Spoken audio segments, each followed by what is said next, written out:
Here I have Samsung Galaxy M32, and today I'm going to show you how to clear browsing data from this device. So firstly, you'll have to open browser, which you normally use, which everyone normally uses. Then tap here, then go to the history, then tap clear browsing data.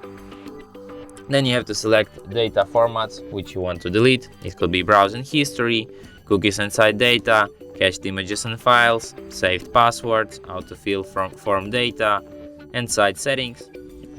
Then you have to select the time range for which you want to delete your history. It could be last hour, last day, last week, last month, or even day, all time. And then just tap clear data. And after that, history will be cleared. And that's it. Thanks for watching. If you find this tutorial useful, don't forget to hit that like button and subscribe to our channel.